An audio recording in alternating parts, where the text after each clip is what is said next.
के नथुनिए तर दबा के और झुलनिए तर दबा के नथुनिए तरी दबा के 900 गुंडा मर गए झुलनिए तरी दबा के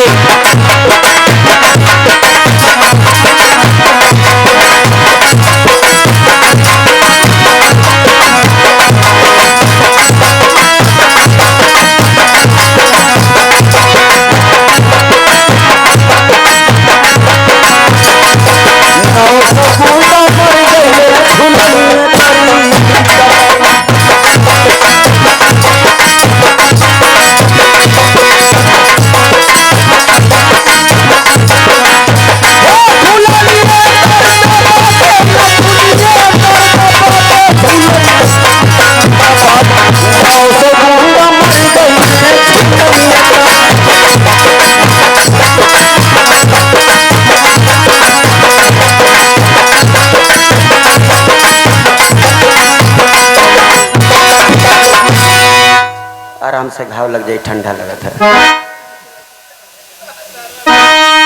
अरे 900 गुंडा मर गए ए झुलनिए तरी दबा के और 900 गुंडा मर गए ए झुलनिए तरी दबा के अरे 900 गुंडा मर गए झुलनिए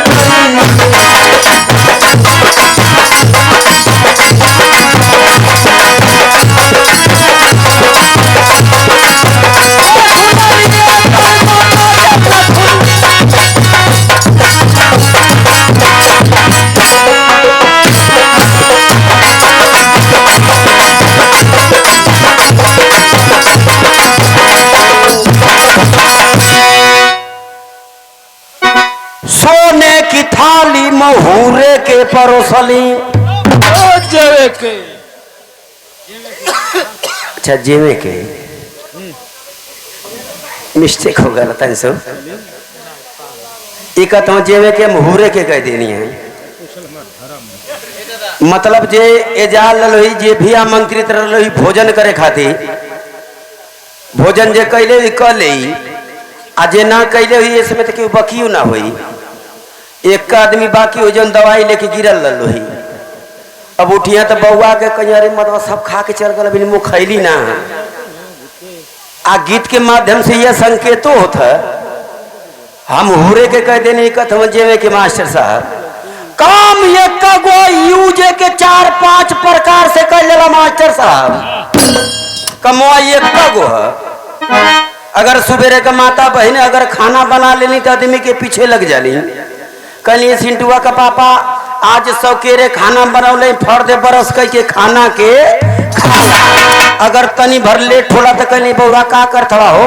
का करथवा ना खैदबा तो चल के कहने हुरी लेथवा 11 बज जाला तो मेहरारू लोग गोसिया जाली तुरंत कहनी कुत्ता हवा बेहया सौकेरे खाना बनौली है कि बरस के खाना के खा लेबा 11 बज गल का करथवा अगर ना हुरबा तो चल के अड़साइला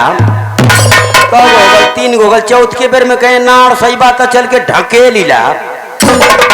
आ ना ढकेलबा तो चल के उल्टा ना बोले लेला ई जौन कहवा जेला कमवा एक गो यूज कई प्रकार से कर लेला सोने की थाली अरे मुझे में के परोसली अरे जेवना मजे में अरे भगेला रिसिया के 900 गुंडा मर गई ने झुलनिए तरी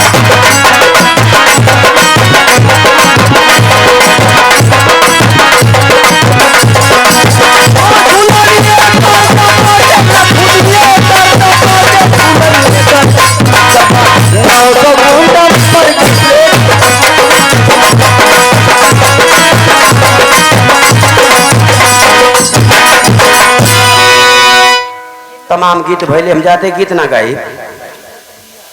4 जानी रहे लोग हम अकेले हैं आप लोग घबराइया मत जितना गीत सुन लो सब कैसीट में का गीत अब ले भइले हमारी गीत बिना कैसीट का 900 गुंडा मर गए ये झुलनी तर दबा के एको न मरल हम एकदम झूठ बात है। कैसे करे तारे चपा के मर जाइए बिना कैसीट का गीत। कैसीट वाली गीत तमाम सुन ला लो। कैसीट में का गीत हाल का बताई पियावा के अरे बिना चलुए इंजन चापता अरे नया नया ड्राइवर हाई हरन में धई धई चापता। ये कैसीट में का गीत है हमारे बिना कैसीट का गीत। 900 गुंडा मर गए ना ये झुलनी तर दबा के एको न मरल हम लेकिन मरल हम मास्टर साहब मरलो हम हमारे गीत में झूठ सही दोनों मरल भी हम। झूठ कहाँ से सही कहाँ से बता दी 2 मिनट। झूठ यहाँ से कि नथुनी का ओजन कितना होला एक ओजन माता बन जनी है हमन एक वजन के ना जानी हम तो वजन इतना ना बर्दाश्त कर पाव लेला नकिया में के गुब्बारा टूट जाला ना पियर खनी फोड़िया हो नकिया में और नकिया फूल के रसगुल्ला हो जाए पूरा मुहवा धोबा सजग रबा की नकिया छुआ न छुआ न छुआ न आ जहां नाक छुआइल कांटा 120 पर जाई धड़ाक देनी भर दहिया में करंट आ जाला। हमन से वजन इतना ना बर्दाश्त होला। एक वजन माता बहन जन इन लोग नाक इतनी सुखवारी है इन लोग के नाक में 5 ग्राम से 10 ग्राम 15 25 50 ग्राम लास्ट वजन। अगर 50 ग्राम वजन इन लोग के नाक में है इन लोग का नाक खड़ी है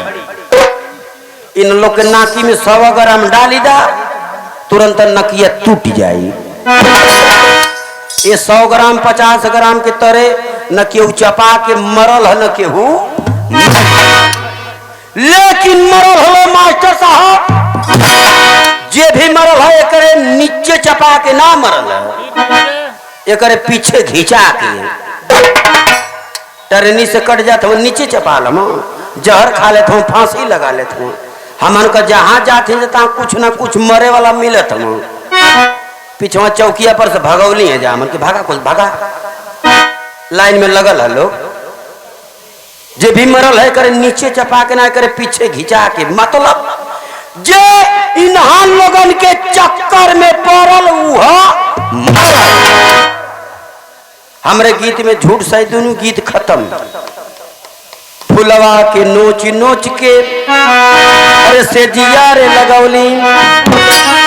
अरे से जिया नसों में अरे भगला रिसिया के 900